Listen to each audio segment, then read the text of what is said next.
pag-aralan, as I was sharing last time. Anong pinag-aralan natin last time?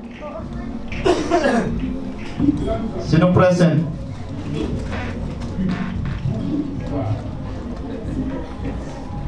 Ano nga ba yung pinag-aralan natin? Ano yun? Facing our giants, our Goliaths, no? Today, I will be sharing about deliverance, about setting free. Paano nga ba tayo makakalaya? Kasi maraming mga taong nakagapos na naghihintay na pakawalan ng iba para makalaya sa pagkagapos. Mayroon din iba na pwede naman siyang, ang feeling niya nakakulong, bukas naman ang selda, pwede naman siyang lumabas na Gusto pa rin niya sa loob. Tama? So nasa atin, alamin natin ngayon, ano ba talaga ang dapat mong gawin para makalaya ka? Ano ba yung gagawin mo na doon sa sitwasyon mo, sa pagiging alipin natin sa isang bagay na ayaw mong, gusto mong lumaya pero hindi ka makalaya. Sabi nga ng iba, gusto kong bumait pero hindi ko magawa.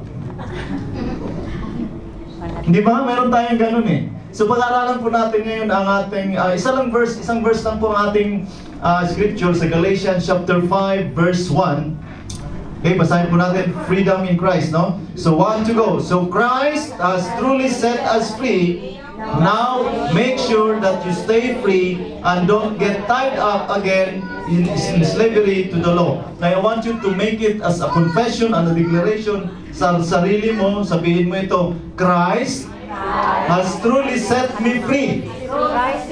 Ulitin mo, Christ has truly set me free. Amen? Naniwala ka ba doon? Na pinalaya ka ni Kristo?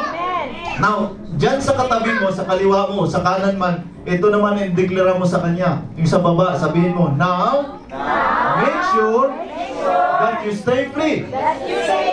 And don't get tied up again in slavery.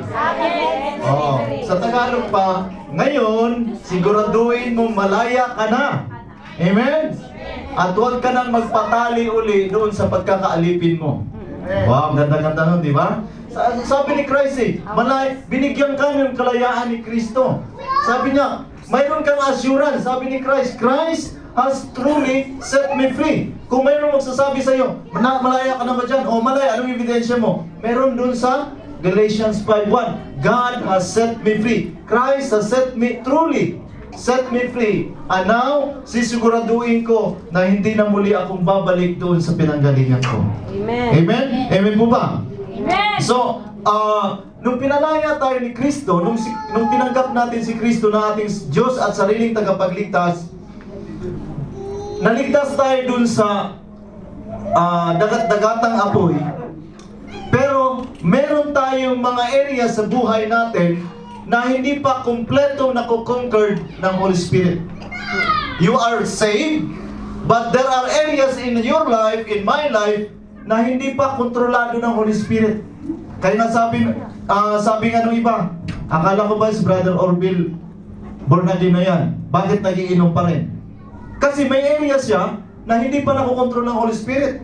Bakit Sister Michelle? Akala ko born again, bakit parang chismosa pa rin? Kasi may areas siya sa buhay, cancel, no? Cancel. Ayaw niya aminin, cancel yun. Cancel. Yun ang aking example lang, no? May area din ako na pilit kong makalaya doon kasi naging alipin ako doon. So huwag tayong magmalaki na, ay ikaw dyan, wala ako dyan. Wala ka nga dyan, meron ka naman sa iba. Di ba? So parang ganito po yun. Parang ganito po yun. Nung bago natin tanggapin si Kristo na sariling Diyos at sariling tagapagligtas, para tayong bahay, no? Bahay, tayo isang maruming basahan sa paningin ng Panginoon, para tayong isang bahay na dilapidated, yung bahay na inabandon, na walang nakatira. Marumi, tingnan. No? Nung tinanggap mo si Kristo, ginawa kanyang bago. Amen? Sinabi niya, the old has gone, the new has come. So when you accepted Jesus Christ as your Lord and Savior, this is your new bagong pagkatao mo. So, it is in the state of sin before the redemption of Christ. Ito yung katayuan mo bago ka tumanggap kay Kristo. Matapos mo siyang tanggapin na sariling tagapagligtas, ginawa ka na niyang bago. Oy, sabihin mo nga sa katabi mo, wala ngayon. Wala ngayon. Tanggapin mo na. Tanggapin mo na. Binago ka na ni Kristo. Binago ka na ni Kristo. Amen. So, gaya nung sinabi ko, no? Bago na yung bahay, panlabas na anyo, nung tinanggap mo si Kristo na sariling tagapagligtas, nirenew ka na niya, binago ka niya, kaya lang sa loob ng bahay, mayroong hindi na babago. No? Sa kusina mo, medyo luma pa yan. Ano bang meron sa kusina? Di ba? May lutuan, may apoy doon. Dito sa loob, pag binago, maganda na. Ano bang just imagine, itong katawan natin, body of Christ, di ba? Temple. Kaya pinakita ko bahay. Pero may area sa buhay natin na hindi pa nalinis, hindi pa nabago. Halimbawa, dito sa kusina. Ang kusina, yung bibig mo. Nag-aapoy pa rin yung bibig mo sa kachichismis ng iba. Yan yun. Yan yung parte sa buhay mo na hindi pa nakokontrol ng Holy Spirit. No? Meron namang iba, sa sala, malinis na. So dito naman, so there are, kaya yung sinasabi na you need to identify, kahit born again ka na, alin ba doon sa parte ng buong pagkatao ko, ng soul ko. These are 5 senses. Yung eyes, yung smelling, yung hearing, yung tasting. So this is the soul na kailangan mong maintindihan. Alin ba doon, Lord, ang naalipin ako? Kahit pag hindi mo alam yun, mahirapan ka pala. Alam nyo, pag pumunta kayo sa church, Lord, gusto ko makalaya, gusto ko magkaroon ng freedom, Lord. Gusto kong deliverance, Pastor. Sabi ko, alam nyo mga kapatid, may mga pagkakataon na hindi mo, pagpunta mo dito, ang katugunan ng deliverance mo ay hindi si Lord at hindi si Pastor nagpipray. Ikaw muna. Yan yung pag-aaralan natin. May parte ka na dapat mo munang gawin bago ka pumunta dito. Kasi kahit anong pray kung maghapon, yung parte mo hindi mo gagawin, hindi ka makakalaya. That you should understand this thing na ikaw may portion dito na gagawin para makalaya ka. Hindi mo iasa kay Lord lahat. Lord, bahala ka na. Anong bahala ka na? Ikaw din, gumawa ka rin. Si Pastor, pray ng pray sa'yo. Pray over, slave ka. Pero wala ka namang ginagawa. Hindi ka makakalaya doon. Amen? Are we learning something today? Now, so balik po tayo, no? Living free. Ang topic po natin ngayon ay living free. Amen? Gusto ba natin makalaya? Amen. So marami tayong mga area sa buhay natin na nagiging alipin tayo, no? Naging bondage tayo. Ang isa sa mga reason, isa sa mga dahilan kung bakit naging alipin ka ay yung tinatawag na evil spirit. Demonyo. Di ba? Marami sa atin, demonyo. Ikaw talaga demonyo ka mo, hindi dahil sa iyo. Ngayon may mga pagkakataon na hindi naman demonyo. Sabihin siguro demonyo, ako na naman? Ikaw na may kasalanan nun, pinagbibintangan mo ako? Hindi lahat ng mga nangyayari sa buhay mo, kagagawa ng demonyo, kagagawan mo rin yung iba doon. Amen? So, kailangan maintindihan natin, ano ba yung parte ng demonyo at ano yung parte mo. Aminin mo na hindi niya kagagawan at aminin mo rin na kagagawan mo rin yun. Okay, so sabi nga po dun sa sa Acts chapter 19 verse 15, one day the evil spirit answered them, Jesus I know, and Paul I know about, but who are you? Sabi ng Panginoon, sabi ng demonyo sa kay doon sa mga iskriba na nagkukunwari din, naglilihans at nag-cast out ng demon. Sabi niya, hey, sandali. Kilala ko si Kristo na ginagamit mong I cast you out in the name of Jesus. Kilala ko si Paul na nangangaral ng salita ng Diyos. Pero sino ka ba? Na magpapalayas sa loob ko, sa katawang pinoposes ko, na wala ka namang authority. Sino ka? Sabi niya. So the evil spirit knows how to speak, know how to identify kung sino ka. Kilala ko yan si kilala ko yan si Ben, kilala ko yan si Orvin, kilala ko yan si Obre, kilala ko yan si si Maureen. Pero sino ka ba? Alam ng demonyo kung sino ka. Kung alam ng Diyos, alam din ng demonyo. Bakit niya alam? Pinagmamatsyagan ka niya. Alam niya ang mga ginagawa mo. Amen? Amen po ba? So, you should know that the enemy has been watching you since the beginning of time. Yung pagkapanganak mo pa lang, minyamatyagan ka na kung ano yung mga ginagawa mo. Okay? So, isa sa mga dahilan kung bakit nagkakaganyan ka, itong mga evil spirit. If you remember, many of you has already knew na nagtuturo ako ng strongman. I just want to give you an overview bago ko ituro yung 4 na elements ng deliverance. Ito po yung mga dahilan kung bakit ang tao nagkakaroon ng bondage. 12 yan. Spirit of jealousy, lying spirit, familiar, perverse spirit, spirit of heaviness, whoredom, spirit of infirmity, death and dumb, spirit of fear, spirit of pride, spirit of bondage, antichrist. I want you to identify yourself. Alin dyan mayroon ka. Huwag mong itanggi na wala ka dyan. Pag tinanggi mo wala ka ni isa dyan, hindi ka talaga makalaya. Kailangan maintindihan mo na dito sa mga espiritong ito, pumapasok yan, ang evil spirit is a spirit being na nagkikrave ng body. Hindi siya makakapag-function kung walang katawan na gagamitin. Ang espiritu ng pagiging chismosa, hindi siya makakapag-chismis kung espiritu lang siya. Papasok siya sa isang taong matabil, ang dila, para magamit niya ang dila niya para makapag-chismis siya. Pero kung hindi mo i-allow ang sarili mo na gamitin ang dila mo para i-chismis at siraan ibang tao, walang magagawa ang evil spirit na yan. Hello? So you should know, alin ba dito mayroon ako? So I just will give you an overview bago po ako ibigay yung 4 na elements ng deliverance. Number 1, no? Yung spirit of jealousy, ang taong siloso, sino dito maamin? Mahiya naman ako maamin. Sino dito maamin na nagsiselos ako? Di ba may mga taong siloso at silosa? Lahat na lang pinagsisilosan? Sabihin mo nga sa katabi mo, hindi ako siloso, hindi ako silosa.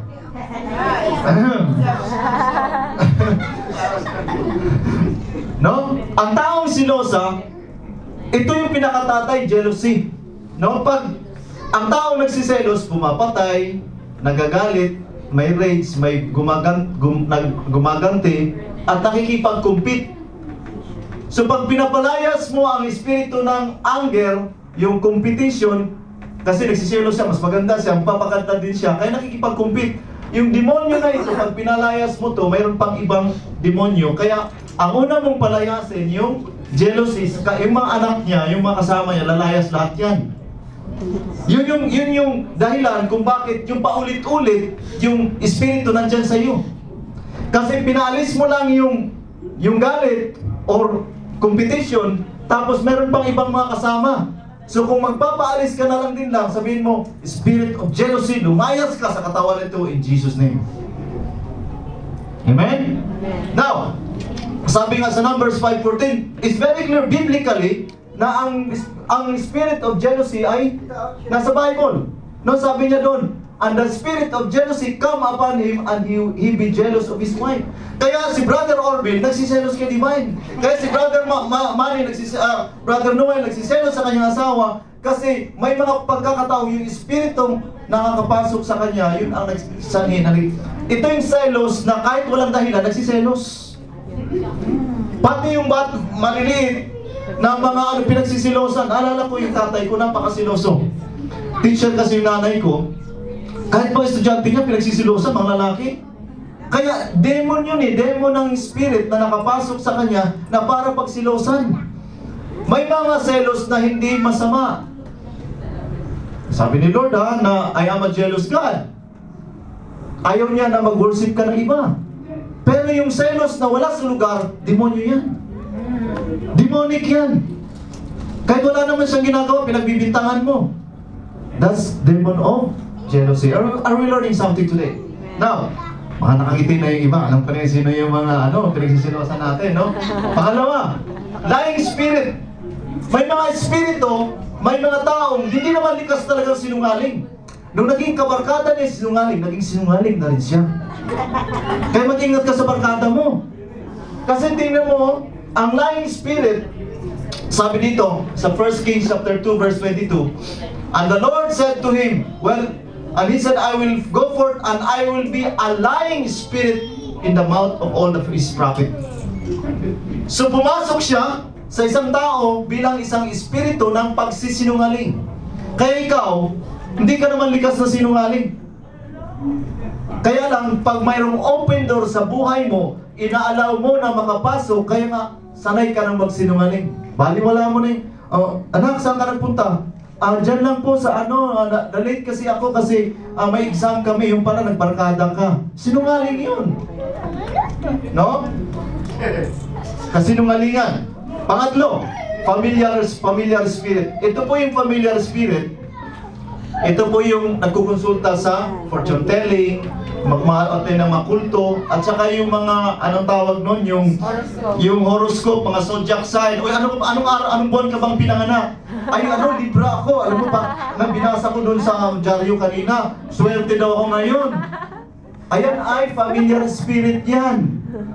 No? Sabi doon sa 1 Samuel 28:7, sabi niya, then he said to Saul and his servants, seek me a woman that had a familiar spirit, that I may go to her and inquire for him. Kung kumukonsulta ka sa mga tambalan, yung mga, ano pang mga manghuhula, yan ay familiar spirit. Demon yan. Huwag kang basta-basta. Patingin nga ng kamay mo. Uy, yung guhit ng palad mo, magastos ka, no? Ikaw naman, niwala. These are familiar spirit. Amen? So, kailangan i-identify natin sa sarili natin, meron ka nga ba nun? If you fail to identify, hindi ka nga makakalaya. No? Number 4, perverse spirit. Ito po yung lust, fornication, spirit of error. I will not go through it with it because diniscuss ko na to long time ago, no? Gusto ko lang kayong makita muli, ma-remind kayo, tayong lahat, na mayroon nga ba ako dito? No? So, sabi ng Lord sa Isaiah 19:14, the Lord hath mingled a perverse spirit in the midst thereof, and they have caused Egypt to err in every work thereof, as a drunken man staggered in his vomit. So ito po yung perverse, sa madaling sabi, ito po yung kabaligtaran. In other term, perversion.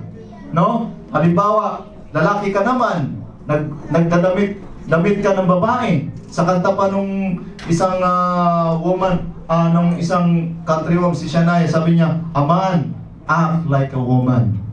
Di ba? May kantang ganun eh. So, lalaki nga, kung masta ka, kumilos ka, babae. Babae ka, kung masta ka, these are perversion. These are lust, these are fornication. Pag sinabing fornication, they are having sex outside marriage. Okay? So, number 5, spirit of heaviness. Maraming meron dito sa church.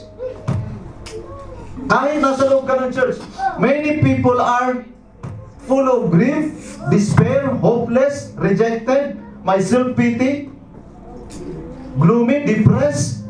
Ano ito? Sabi sa Isaiah 61:3, to appoint unto them a morn in Zion, to give unto them the beauty of ashes and the oil of joy for mourning, the garments of praise for the spirit of heaviness. Kaya pag nag-worship tayo, minsan mararamdaman ng worship leader, ng mga musician, para ang bigat, ang hirap kumanta, ang hirap sumayaw, ang hirap mag-worship. There is a spirit of heaviness sa buhay ng bawat isa. Isipin mo, kalahati sa inyo depressed, kalahati mayroong spirit of rejected. Ang hirap lumipad, mag-worship kung lahat tayo mabibigat ang dala. Ang tawag noon, spirit of heaviness. Kaya we need to pray before we start the worship. Lord, spirit of heaviness, depart from this place, para mabilis tayo makapag-worship. Madali kang makapag-touch sa presence ni God. Ito yung mga sanhin ng dahilan kung bakit nahihirapan tayo mag-worship. The spirit of heaviness. No? Pang-anim, whoredom. Yung pagiging, alam nyo na yon, yung pagiging prostitute. Ang tawag doon, alam nyo, hindi ang mga prostitute, hindi naman masama eh.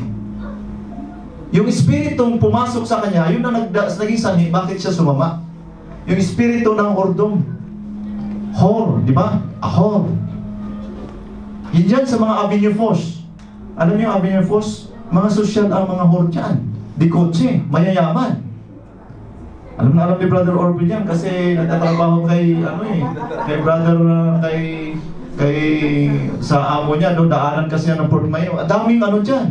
So, these are at the same time, itong whoredom, tinatawag ni Lord ng idolatry because God consider us as His wife.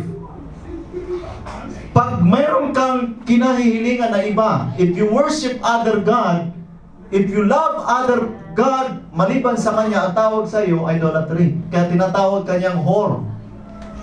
Nagiging whoredom tayo. Israelites, tinawag niyang ganun kasi nakalimutan nila ang Diyos na naglikha sa Kanya, nagmamahal sa kanila. So nagiging prostitute. They prostituted themselves. And we prostitute ourselves to other gods. We worship other gods. Okay? So, pampito. Infirmity. Ito, take note. Maraming, gaya sinabi ko nga kay Sister Mau, kay Brother Noel, may mga pagkakataon na yung sakit pabalik-balik. No? Ito ay all kinds of sickness, you can name it, cancer, high blood, whatever, asthma. Make sure na when you bind the spirit sa bahay nyo or saan man, banggitin nyo ang infirmity. Kasi pag sinabi mong spirit of headache, I command you to get out in the name of Jesus, ay yung trangkaso, nandiyan, hindi mo na bind, hindi yung lalayas. Yung ibang mga sakit na minor, nandiyan lang yan, nagtatago. So, sakit ng tiyan, lumayas ka. Kung anong mga minor na sakit sa sipon, yung cold, lumayas ka. Pero ang iba, nandun na iwan. Kaya when you cast the little ones, make sure you also cast the strong man, yung pinakatatay. Sabihin mo, spirit of infirmity, I command you to get out. Ano yung lumayas ka. Hindi naman, I want you, everyone look at me. Ang deliverance, hindi lahat na nagsusuka, lumayas ang demonyo. Sa pag ganun mo lang, lumayas na yun. Huwag mong pilitin na sumuka, hindi ka naman susuka. Sa paghinga mo ng possible na lumabas na siya if you allow the Lord to minister to you. Huwag yung pilitin na ganun. Mayroon talagang lumalabas na ganun. Pero it doesn't mean na hindi ka nasusuka, hindi ka na-deliver. No? Sabi niya, and behold, there was a woman with a spirit of infirmity for 18 years. Imagine, 18 taon siyang nagkasakit. Tapos, lahat ng pera na ubos niya, ang kinakas out niya ay sakit ng likod, sakit ng balakang, kung ano pinag-ano niya. Yung pala, ang sanhi nun is spirit of infirmity. Dapat you need to bind that spirit. Amen? Now, number 8, deaf and dumb spirit. Yung bingi pala at saka ano ba yung dumb? Parang walang alam. Yung dumb, di ba sinasabi niya bobo or walang, hindi nakakaintindi. Ito pala ay most of these are yung sino nakita sa inyo may epileptic na tao? Yung bumubula yung bibig. Bilang na gano'n. Hindi naman lahat ng epileptic ay demonic, pero there are many cases na ang sanhi ng pagkakaroon niya ng gano'n ay demon oppression or possession. Kaya siya nagkakaroon. Kaya if you bind that spirit, makakalaya siya. No? Kaya even doon yung spirit of anorexia, ito yung eating disorder, feeling niya ang taba-taba niya pero payat pala siya. Yan ay espiritu. Yung akala mo nagda-diet ka, diet ako ngayon kasi ang payat ang taba-taba mo na. Ikaw lang may tingin taba, parang na toothpick. Baka pasisexy mo ng pasisexy. Pag malaki ka, mataba ka sa totoo, tapos yung iba, pumpunan ang taba-taba mo, sabihin mo, paningin mo lang yun, I'm sexy ako. Amen! Ba't ka apektado kasi na sinabi ng iba? No? Masyado kang conscious sa sinasabi ng iba. May kapansanan yung mata nila. I-rebuke mo yun. Sabi mo, ay casual. Pangit yung paningin mo. Pagandahin sana yun ni Lord yan. Amen! Hindi yung, uy, ang taba na pala pala ako, kailangan hindi ako kakain ng isang linggo. Tapos biglang nagkasakit. No? So these are, sabi niya sa Mark 9:17, and the one multitude answered and said, Master, I have brought unto thee my son which hath a dumb spirit. So yun yung dahilan kung bakit nagkaroon siya ng ganon. So make sure that alam natin yung mga espiritu na ito, kung alin doon ang may kakilala kayo, kayo mismo meron, para makalaya tayo. Spirit of fear. This is very, very common spirit that is manipulating the church nowadays. Anong klaseng fear? Kung ikaw ay natutorment, natiteror, nag-worry, nag-aalala, ano makain bukas, nag-aalala, walang trabaho, anong klaseng pag-aalala, demon yan. Fear of heights, pag-aakyat mo na sa taas, pumatong ka lang mga dito, natakot ka na malaglag eh. Grabing fear of heights yun. Eh, bababa lang. No? Fear of dark. Sino dito takot sa dilim? Pag ikaw ay takot sa dilim, demon yun. That is oppressing you. Pag anong dilim dito na, may mumu dyan. Ganyan. Di ba narinig niyo yung mga bata, tinatakot? Kaya pag sinabi may mumu dyan, ang spirit ng bata, open, pumasok yung demon of fear. Kaya pagpunta sa dilim, takot ngayon siya sa dilim. Ikaw nagbigay sa kanya ng open door. Kaya huwag mo takutin yung bata, uy, huwag ka dyan, may mumu. Mali yun. No? Fear of danger, afraid to die. Sino dito afraid, takot mamatay? Mayroon tayo, hindi yung ibig sabihin na ayaw kong mamatay. Hindi yung takot ka ba na mayroong klase ng fear of death, afraid to die, na parang gusto mo, ayaw mong pag namatay ka, gaya naman naalala ko sinabi ni Pastor na takot-takot akong mamatay noon kasi pag namatay ko, ako lang mag-isa doon sa sementeryo na nakaburo doon, inisip niya doon yung nakalaya na yun si Pastor sa fear na gano'n, no? So, fear of, afraid to die. Hindi yung, lahat tayo, wala tayong dapat ikatakot mamatay because when you accept Jesus Christ as your Lord and Savior, He has given you what? Eternal life. Amen. Pagkamatay mo ngayon, pag isang kisap mata mo, pagkagising mo, nasa presensya ka na kay Lord kasi anak ka ni Lord. Pero pag wala ka kay Lord, pagising mo, impyerno ka, naglalamoy ka doon, swimming, sarap, ang init. Walang tubig. Kung marunong ko mag-cha-cha, magcha-cha-cha ka doon, yung init dito, lala, kung ganun. Lalo mahilig mag-disco, no? So, ma-apply doon. So, sabi sa 2 Timothy 1:7, for God has not given us the spirit of fear. So, hindi galing sa Diyos ang spirito ng takot, but He gave us the spirit of power, love, and sound mind. Amen. So, meron lang positive na fear, yung tinatawag na reverential fear. Hindi lahat naman ng takot sa demonyo. Sabi ng Lord, magkaroon ka ng fear sa akin. Banal na pagkatakot. Amen? Number 10, second to the last, third to the last. Spirit of pride. Marami sa church, including me. I have, from time to time, pinapatay ito, nililibing ito, minsan-minsan, nagre-resurrect din. Sabihin mo nga sa katabi mo, yung pride mo, kung nilibing na yon, hayaan mo nang nakalibing. Tama? Yung mga pride natin, chicken, dagdagan mo ng fried chicken, no? Ang pride pala, yun yung pinakatatay ng chismosa, matigas ang ulo, yung lagi nakikipag-away, yung arrogante, self-righteous, nagko-control ng iba. Oh, dito ha. Oh, huwag kang pumunta doon. Yung mga yan, pride yan. Little demons ang tawag yan. So, ang pinaka-main father ng mga ito is the spirit of pride. Sabi niya dito, pride goes before destruction and haughty or arrogant spirit before fall. Bago ka ma-destroy, papasok mo na ang pride sa iyo. No? Bago ka ma-distract, expect na may pride sa iyo. Kaya mga mataong mayabang, mataas, hindi marunong magpapakumbaba, ang kahinatnan dyan, distraction. Are we learning something today? Ito'y ontre. Sa main course natin, 4. Second to the last, bondage. Now, maraming mga tao na under ng bondage but didn't know what to do. Itong bitterness, addiction ng alcohol, drugs, smoking, under ng bondage yan. Kaya sabi ng asawa mong Kristiyano, babae, you demon ng alcohol, lumayas ka! In Jesus' name! Nakalimutan mo mag-iba yung paninigarilyo. Ano paninigarilyo? Sarap paninigarilyo dito. Hindi na ako pinalayas eh. Ang pinalayas mo yung smoking. Ay yung addiction naman ng drugs, nandoon. Nagda-drugs. Tinigil niya ng pag-smoke na normal, nagda-drugs naman siya. Sarap. Hello? Wala na yan.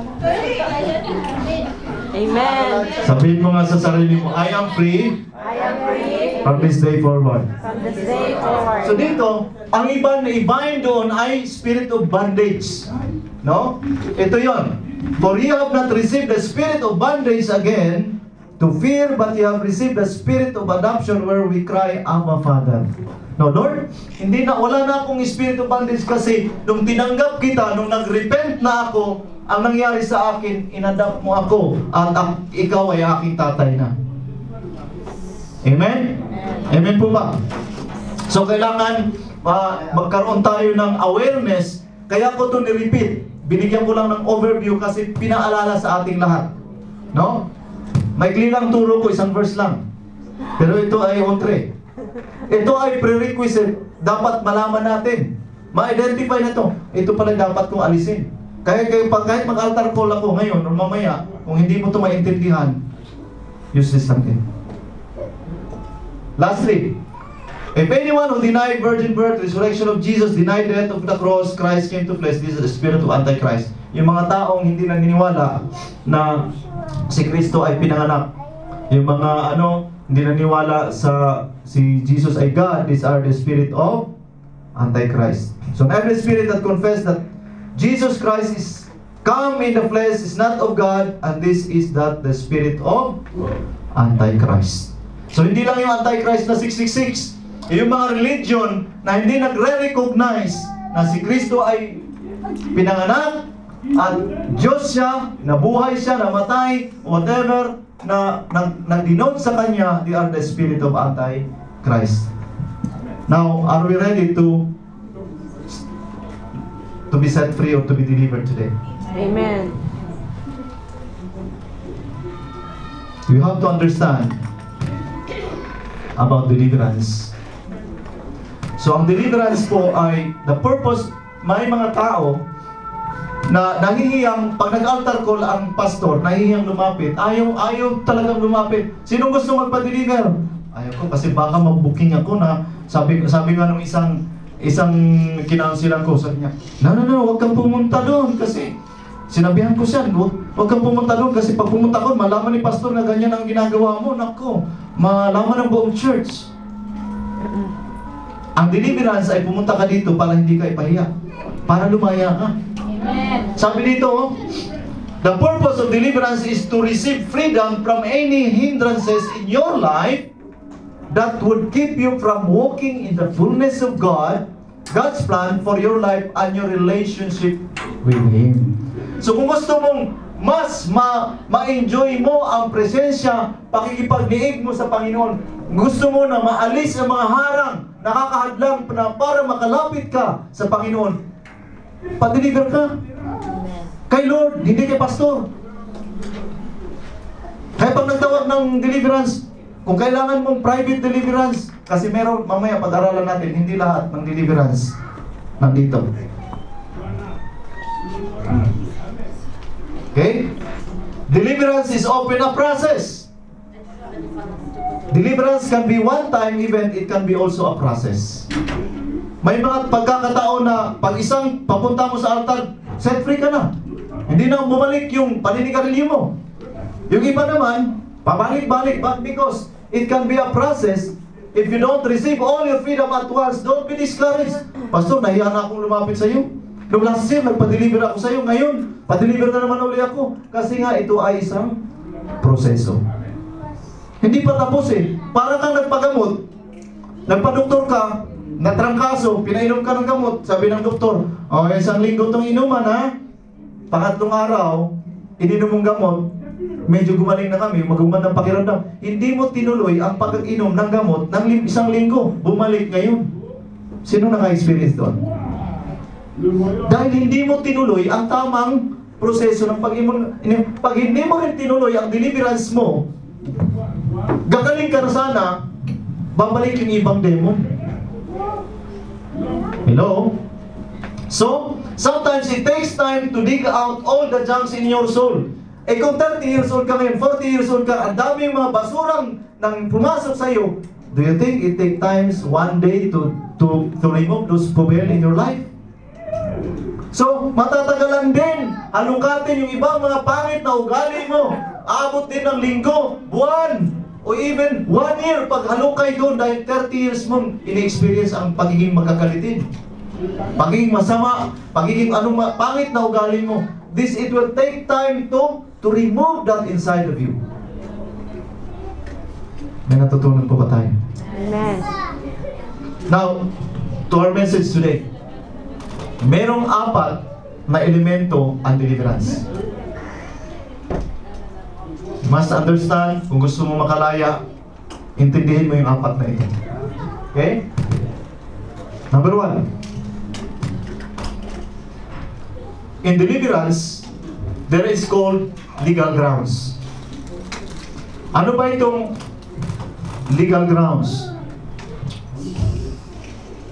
Basically, things in a person's life which are giving or have given a demon the right to enter or to remain in that person. Ibig sabihin ng legal grounds, ito yung binigyan mo ng oportunidad. Binigyan mo ng pagkakataong makapasok ang demonyo sa katawan mo, sa buhay mo. Binigyan mo ng karapatan. Ano-ano ito? For example, dating membro ka ng kulto na ganitong religion, tapos meron kang hawak-hawak na mga parapernalyas, yun ay entry point mo yun. Nalala ko na lang nung Brother Noel, na isang araw, sabi pastor, ayaw ko na to. Yung mga, ako may orasyon din ako dati. No? Yung mga orasyon, yung mga black magic na i-spell mo na yung mga magaganda, maakit sa'yo kahit hindi ka masyadong gwapo. Wala ko nun ha. Ang tawag doon, San David. May mga ganon. Na San David ka, na isang tingin mo lang sa maakit mo yun. Brother Noel, makangiti si Brother Noel. Baka na-surrender na ba yun? Kasama yun? So, mayroon na tayo ganon. Dati, pag ako ay naglalakad kasi yung sa amin probinsya, ang daming mga kawayan. Ang daming mga ahas doon. Ang lola ko, magaling ng mga orasyon na ganun. May orasyon ako pang ahas. Pag naglalakad ako, kikita akong ahas. Pag naglalakad, tumatabi yung ahas. Ganun yung power noon. Yung mga aswang. Sasabihin ko na, pag lalaki ka, mabubugbog kita. Pag babae ka, mabubuntis kita. Ganun yung sinasabi ko sa aswang noon. Sabi yung aswang, tatabi na ako dito. Ito. Kasi merong orasyon na parang ganun.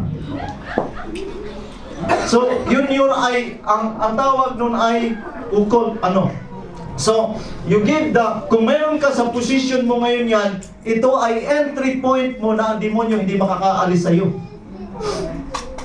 Kung hindi sinurrender ni Brother Noel yun, yun ay magiging sanhi kung bakit pabalik-balik ang mga bagay na hindi dapat nakalaya na siya. Bakit hahabulin siya ng mga kalalaki at kabababaihan? Cancel. No? Kailangan alamin mo. Tingnan mo, kaya nga sa tinuturo ko, tingnan nyo yung mga bahay nyo, salughugin nyo ang mga bahay kung may mga bungo dyan, may mga pangit na mga disenyo na hindi na-honor si Jesus. Mga DVD, mga video na dapat alisin nyo. Kung may mga pornography na video sa bahay, alisin nyo yan. Yan ay legal grounds ng demonyo sa buhay nyo. Kung may mga tape ka, nakatago, kung wala si Mrs. Tapos pag wala si Mrs., kinukuha mo yun. These are legal grounds ng enemy. Kaya hindi ka ma-set free. So hindi yan masasabi ni Pastor, I cast you out in the name of Jesus. Sabi niya, wala. Hindi, waif eh. Bakit? Ikaw ang action nito. Aalisin mo yun sa bahay mo. Kahit anong binding ang losing ko dito, hindi ka makakalaya doon. Party mo yun eh. Halugugin mo sa pag-uwi mo sa bahay ngayon. Halugugin mo ang bahay mo. Ano ba yung mga legal grounds na meron ka, no? Unconfessed sin, ungodly soul ties, unforgiveness, holding curse, possession, occult things. So ito yung dinidiscuss ko kanina. Kapag hindi ka marunong magkumpisal ng kasalanan mo, mayroon ka, alam niyo ba yung soul ties? Didiscuss ko yan mamaya. Alam mo yung hindi ka marunong magpatawad, these are the legal grounds na makapasok ang demonyo sa iyo. No? Can give you the right to inhabit and torment a person.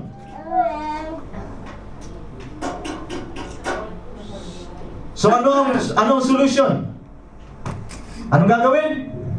These legal grounds are removed through repentance, renunciation, extending forgiveness. Wala kay pastor, wala kay Lord. Sabihin mo ngayon, Lord, I repent. Hawak-hawak ko itong ribulto, hawak-hawak ko itong anting-anting. I renounce it, Lord, in the name of Jesus. At Lord, yung taong binugbog ako noon, 20 years ago, pinatawad ko na siya. Amen. Yun yung magko-close doon sa legal grounds mo. Nala ko nung high school ako, merong maliit na yung karibal ko, no? Pag umiiwas ako lagi, inaharangan ako, suntukan na lang tayo. Hindi ako marunong manuntok.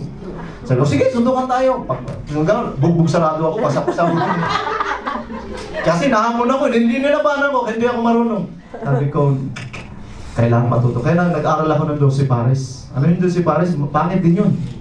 Demonic. Ay, 12 pares yung lahat ng, yung sinasaksak ka, maaagaw mo yung kutsilyo, lahat yun, mga ganon. Kaya, nung natuto ako nga, tumatabi naman na sila ngayon. Kasi alam ko na eh, bali-bali ka talaga, pag lumarang ka dyan, putol-putol ka pa. Kasi may espada pa ako sa likod. Kasi pag marami na kasi, hindi mo naman kayang 50 sila, tapos gaganin mo siya, makukuha, mababawi mo lahat yun.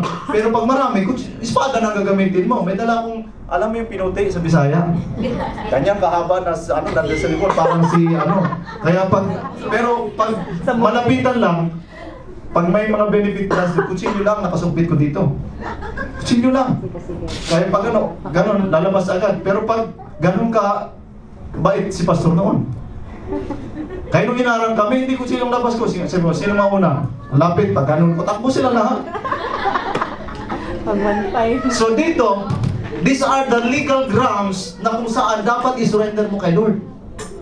Pag hindi mo yan sinurrender, paulit-ulit ang buhay mo, hindi magbabago. Ikaw ang nagbigay ng pintuang bukas sa kanila. Kaya nung sinabi ko kay Brother Noel noon, sorry, ako yung example. O yung mga damit na nagtatrabaho kasi sa maraming t-shirt na mga Metallica, mga sombrero. Dispatcha mo yan. Gusto mo bang entry point ng These are the entry points of the enemy. No? So, I just was discussing kanina, no? Yung sinasabi kong soul ties, ungodly, mayroong tinatawag na ungodly soul ties. Marami dito sa atin na yung bang narinig nyo yung term na soul ties?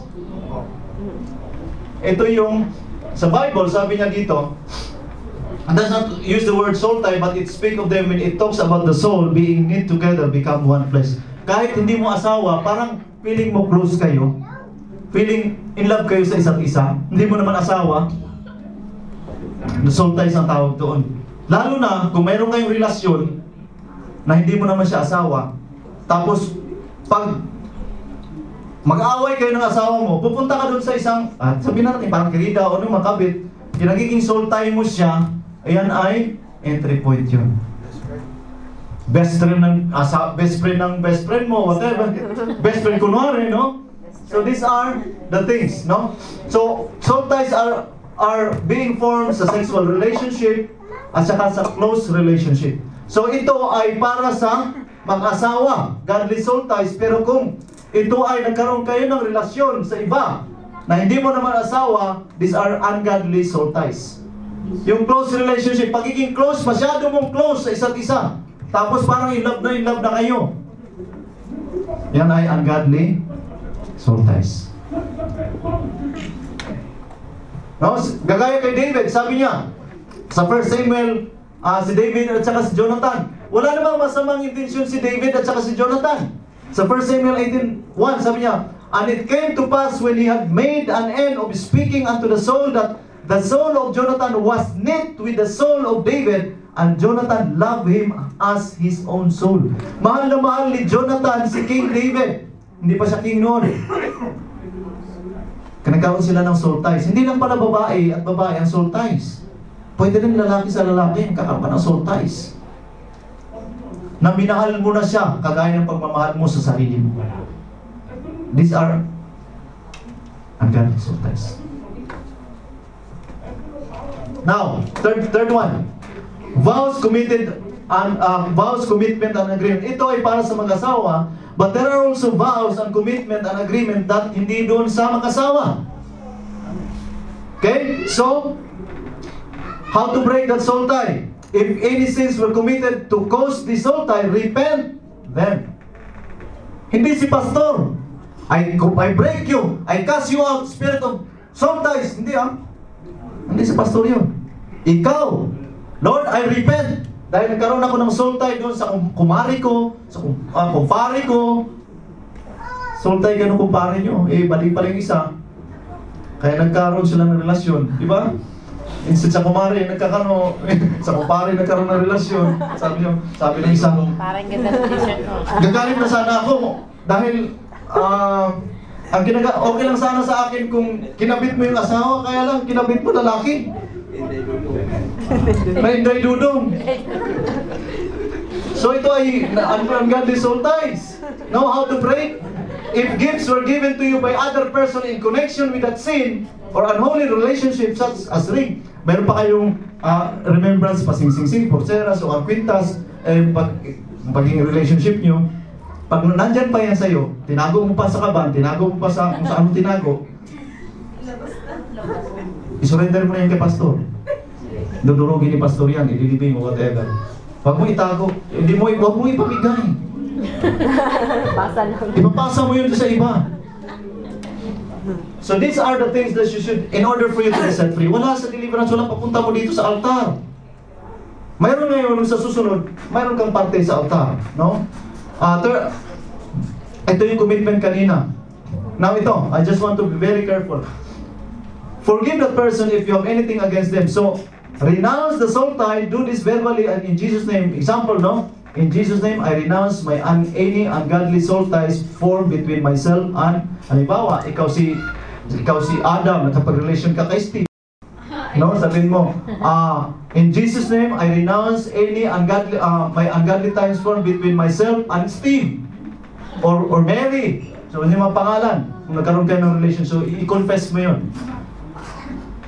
Break the soul tie in Jesus' name. Do verbally in authority of Jesus, no?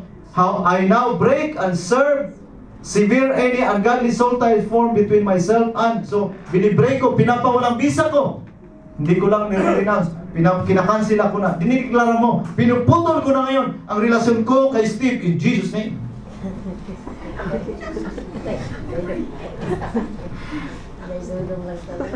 Nai-insulto tuloy yung asawa mo, dami bang pupuntang babae, lalaki pinuntahan mo.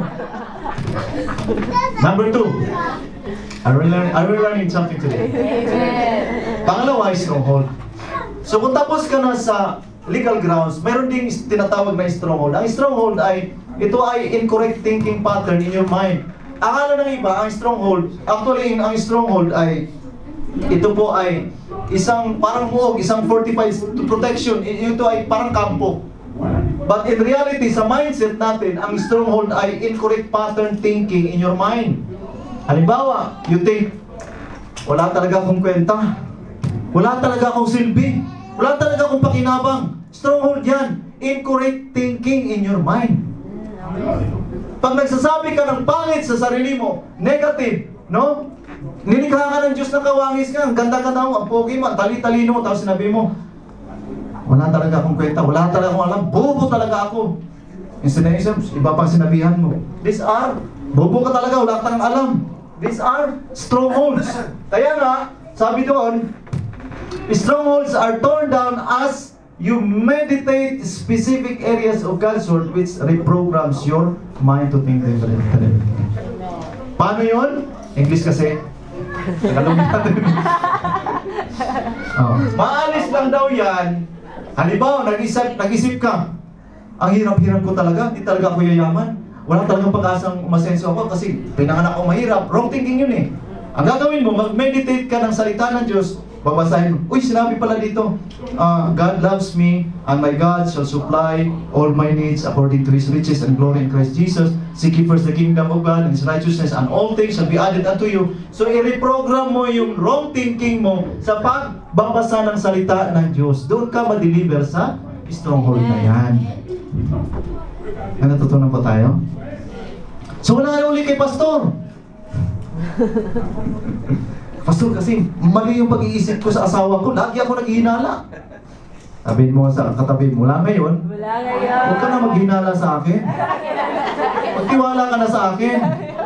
Sabi niya, Iyan ay stronghold. Tamang hinala. Ibig sabihin tamang hinala. Hinala sa tama pala hinala niya. Tapikin mo nga uli yan, hindi tama yung hinala mo.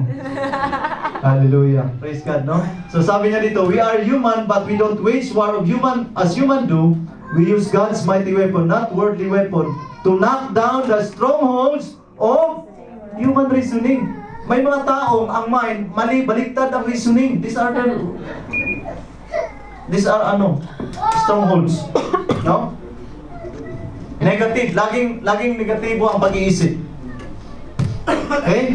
We destroy every proud obstacle that keeps people from knowing God. We capture their rebellious thoughts uli. So ang stronghold, nandun sa pag-iisip. Kaya kung may problema ka sa pag-iisip, palitan mo yung iniisip mong hindi maganda, magbasa ka ng Word of God para maayos yung pag-iisip mo. Amen. Tama. May mga problema sa pag-iisip. Bakit ka nagka-problema ang pag-iisip mo? Tingnan nga sa akin. Kung nagbabasa kayo na hindi maganda, na may picture na hindi maganda, pumapasok sa isip yun. Kaya nag-isip ka na hindi maganda. Ibig sabihin, for example, yung mga kalalakihan, nagbabasa ng bold magazine. Nag-i-imagine, pumapasok yung may wrong imagination dito. Instead na magazine na bold ang babasahin mo, magbasa ka ng Word of God, ano papasok sa imagination mo? Hindi yung bold na magazine. Hello?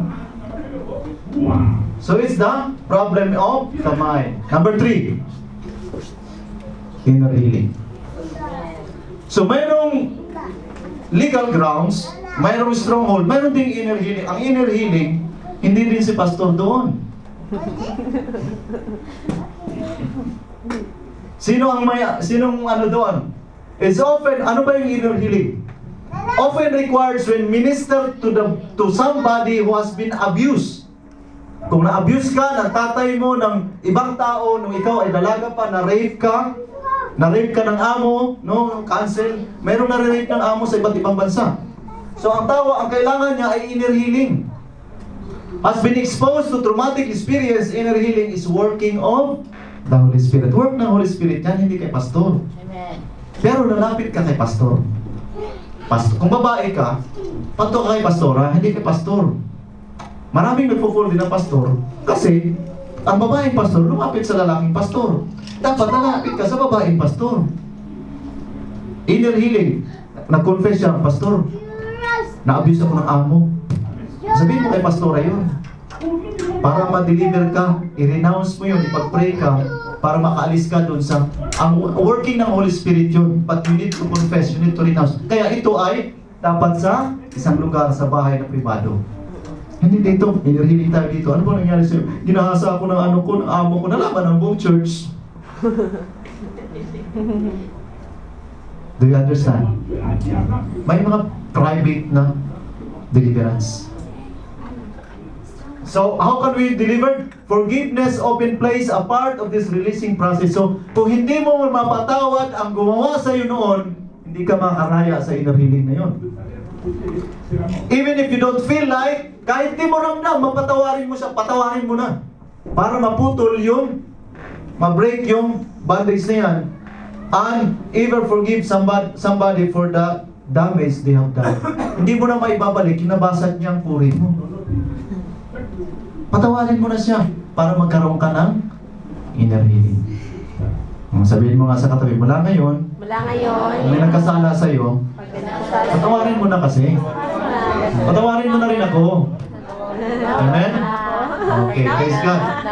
Ang sabi dito sa Isaiah 53 verse 4, surely hath borne our griefs and carried our sorrows, yet He didn't stay stricken, smitten by God, of God, and afflicted. So, si Jesus Christ, binitbit na niya yung grief mo, yung sorrows mo, yung hinagpis mo, ginawa na ni Lord, yung sama ng loob, binitbit na ni Lord yun. Sabi, Lord, patawarin mo na ako, release ko na yung forgiveness, palayain mo na ako sa wounds sa heart ko ngayon. Amen. It is God can heal you. Amen? Lastly, casting out of demons. Ito yung parte ng minister at parte ng Lord. At parte mo rin para pumunta ka dito. May mga time na pag nagmi-minister ng pastor, pag nag-renounce, kahit nakaupo ka dyan, madi-deliver ka na. It's the power of the Holy Spirit. But there are times na nire-required kayong pumunta dito para ipahiya ang demonyo na para lumaya ka. I remember si Pastor George, kasama namin sa deliverance nung several years ago. Sabi din sa akin, Andrew, have you seen that woman? She's beautiful, right? Si Pastor Pablo din ba? Sabi niya, yes, very beautiful. She's the wife of the pastor. Oh, really? Okay, let's see. After the deliverance. Eto na. Pagka-pray ng pastor at saka yung asawa, lumabas na ng hindi dapat lumabas. Wala sa ganda. Dapat lumabas. Ang katayuan mo. Mayroong magkukumpli dyan na hindi mo alam. Kaya huwag kang mahiya magpapray. Amen. Huwag kang mahiya magpa-deliver. Hindi business ng pastor na alamin yung anong nangyari sa'yo. Ang business mo, malaya ka dyan. Makalaya ka. Amen. Ang business ni Lord, lumaya ka para magkaroon ka ng freedom, mag-worship siya ng wala ng hadlang para makalapit ka sa presensya ng Lord. Wala kang pakialam kung anong sabihin ng katabi mo. Hindi naman siya ang makatali, ikaw naman. Hindi naman siya ang ikaw naman ang lalaya, hindi siya. But nag-iisip ka kung ano sasabihin ng katabi mo. Sabi, ikaw, nagpa-pray ka doon, suka ka ng suka, siguro may demonyo ka, no? Iba na lang aminin kung meron ako. Kaysa naman, hindi ko amin, hindi ako makalaya. Amen. Tama na. Amen. Sabi na, punta kami, Daddy George, pray mo nga kami, baka may demon dito nakapasok ito, deliverance mo kami. Kailangan hindi namin pa-pray, ha? So casting of demons is where the demons are confronted in Jesus' name and driven out of the person. Alala ko yung nag-pray kami. Kami ni Pastor, first time namin yung deliverance. Sabi naman, in Jesus' name. Sabi niya, kasi bagito si Pastor, hindi pa marunong. Sabi niya, gumanon yung demon, lumaban. Hindi yung tao lumaban, yung spirit na sa loob, nag-resist. Sabi niya, gumano siya. Sabi niya, nagulat din si Pastor. Sabi niya, dapat pag nag-deliverance, matapang ka rin. Dilatan mo rin na, pag sumiga ang mata, sigaan mo rin ang mata. Sabi ka, di ako takot sa'yo, ha? Saka pag deliverance, hindi nadala sa pasigaw yan. Lumayas ka! In Jesus' name! Si Roto sabi niya, in Jesus' name, lumayas ka. In Jesus' name. Si Jesus, hindi niya sinigawan ang demonyo. Palapit pa lang siya, lumayas na. It is the anointing of God that can set you free. Hindi si Pastor. It is the anointing of God. Kaya huwag kayong believe sa mga pastor niyo, kung sino mga pastor. Apostle, evangelist, wala sa kanila. Na kay Lord ang deliverance natin. Amen. Ang kamay ni pastor, instrumento lang. Pero kahit nakaupo ka dyan, kaya kayo deliver ni Lord. Amen. So, sometimes you may manifest a demon, other times it seems like nothing happened when they are being expelled. So kahit wala kang manifestation na nagwala siya, lumayas na pala yung demonyo. Alam niyo ba, minsan nagkaroon kami ng deliverance sa stage. Nag-pray, biglang nagkaroon ng deliverance, yung asawa ng pastor, gumapang parang ahas, gumaganong-ganon sa stage. Sabi ko, Diyos ko. Yung doon naman sa church, sabi niya, I am Satan! Sabi ko, I am Satan daw, sabi niya. We rebuke, ang tagal namin kasama namin si Pastor Aman. Rebuke, in Jesus, Dahil dami ng suka niya. I am Satan! Tapos kami naman ni Pastora, dalawa kami. Pray kami ng pray. Lumayas ka! Yung pagkatapos niya madeliver, sabi niya, ano bang case mo? Sabi niya, witchcraft ako. Ha? Buti na lang, hindi namin alam nung una pa lang. Kasi kung alam namin, talagang magkaroon din kami ng fear. Alam mo yung witchcraft na, pagkukulam lahat na. My God, sabi ko, buti na lang si Lord ay hindi tayo pinabayaan, no? So sometimes there are manifestation of demons na naging present. Tapos, lumabas siya na, may mga demonyo kasi pumapasok na pasimple, lumalabas din sa pasimple. Ganon yun. May demonyo namang burara at mga pakalat-kalat, pag lumabas, kakalat din yun. Napapansin nyo ba yung pag nag-deliverance, gumagapang kung saan pumupunta? Naalala nyo minsan nag-deliverance na parang butik kayo na kung mabilis na tumakbo noon? These are the manifestations. Pero huwag kayo magalit dun sa tao nagkaganon. Biktima lang siya eh. Pinasukan lang siya. Mahalin mo yung tao. I hate the devil. Ang problema sa atin, pag ang babae ng nangalo niya, galit na galit ka sa nangulo niya. Ikaw, adulterous ka talaga, mahalo niya ka, galit na galit ka. Titigan mo pa hanggang ulo ng talampakan. Tingnan mo, napaka-ano mo, kasalanan mo. Hindi mo alam, demonyo na naging sanib. Bakit siya naging ganun? Huwag kang magalit dun sa tao. Tulungan mong ipag-pray na makalaya siya, pagpuntahin mo sa church para magkaroon deliverance, para umalis yung demonyo ng adultery at maging malaya ang tao. Mahalin mo yung tao. Hindi yung, nandito ka naman, makasalanan ka, sisimba-simba ka pa. Napaka-judgmental mo. Hello? Natutunan pa ba tayo? How God anointed Jesus of Nazareth with the Holy Ghost and with power, who went about doing good and healing all who were oppressed by the... Now, everyone look at me. The word oppressed by the devil is only intended for the believers. Ino-oppress lang ang mga believers, hindi napuposes. Pag sinabi yung pastor, si sister naposes. Maling term yun. Kung totoong born again siya, hindi siya pwedeng iposes. Alam niyo ba yung poses? Pagmamay-ari. Hindi pwedeng pagmamay-ari ng isang demonyo ang isang Kristiyano dahil pagmamay-ari na siya ng Diyos. So kung na-i-oppress ka, nato-tortured ka mentally, ang tawag doon, oppression. Kasi di ba pinakita ko yung bahay, free ka na, bago ka na, pero yung sa loob ng bahay, mayroon natutorment ka doon. Ang tawag doon, oppression yun. Kaya kahit pilit mo makalaya sa anumang bisyo, oppression yun ng devil eh.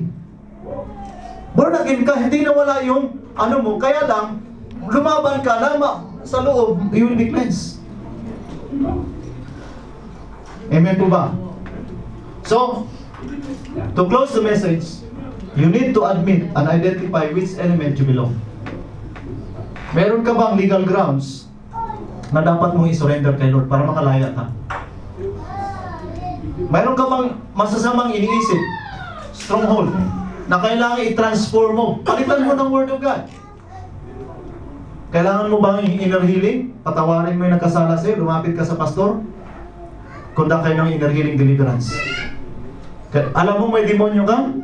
Huwag mo itanggi may demonyo. Demonyo ng chismis, demonyo ng pride, demonyo ng anumang klaseng demonyo. Yung 12 na pinakita ko kanina, sabihin mo, pastor, meron ako nito, may pride ako. Gusto mo magkaroon ng deliverance? Yan gagawin natin. May natutunan po ba tayo? Amen.